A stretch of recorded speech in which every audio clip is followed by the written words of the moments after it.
So ayan po mga ka-From D, papasukin po natin yung Nike Factory Store dito sa Mile High Pop-Up Outlet, Baguio City. So napaka gandang mamili dito kasi punong-puno talaga ng sapatos yung isang napakalaking shop. Parang yun nga, factory outlet. So halos lahat ng gusto mong style, model ng mga shoes makikita mo dito sa Nike Factory Store dito sa Mile High, Baguio City, Camp Janhay.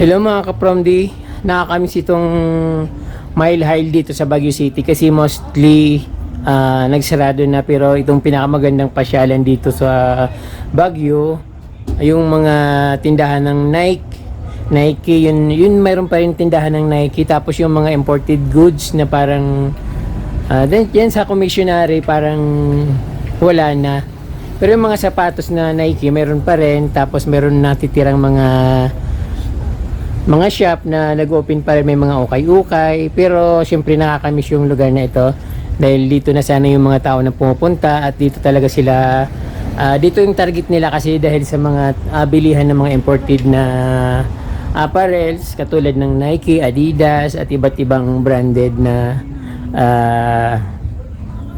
apparels. Mayroon din sila mga perfume dito dati, iwan ko lang ngayon kasi kararating lang namin ngayon, hindi ko lang alam kung mayroon pa. So i-check natin kung mayroon pang mga open na mga tindahan dito na magaganda.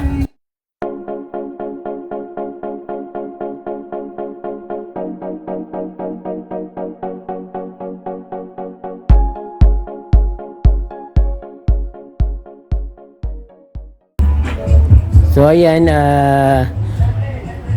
may mga plants, antorium, may mga shop pa rin mga ka-From D.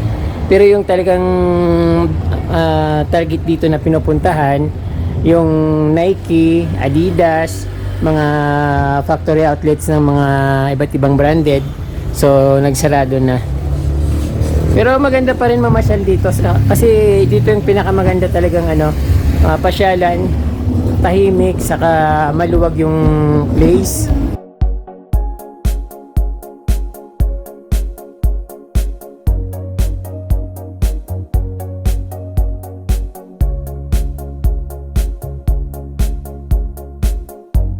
Mga lamit pang babae.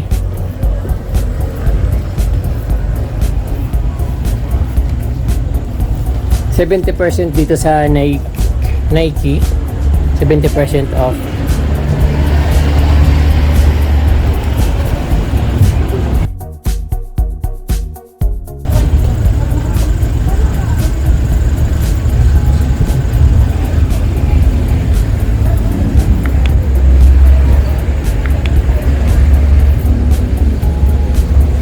Saan ba sila dumaan?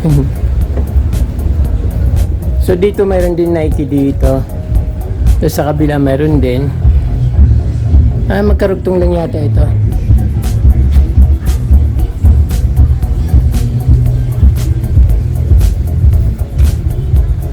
So yung mga nandito, yung mga tindahan dito na iba't ibang branded, yung mayroon din dito alam ko mayroon din ditong Levi's, lahat na mga branded nandito dati, pero ayan ngayon close na. Ang mga parang tinambak-tambak na bodega na lang sa loob. Ang maganda dito ka-From D kasi malamig, napapaligiran ng mga pine trees, ayan. Tapos lahat na pupunta dito nakakotse. May mga hotel na dito, malapit lang dito yung Baguio Hotel, yung nasa taas yung Baguio Hotel, Luxury Hotel. Tapos yung sa papunta doon yung nadaanan na namin, galing kami ng Ayala Hub, yung Manor Hotel. So ayan, hindi ko alam kung anong gagawin namin dito. Titingin-tingin ng mga makikitang magaganda, kung anong magagandang makikita dito. Dati may mga halaman din dito na mga ka-From D, mga plants na binibenta.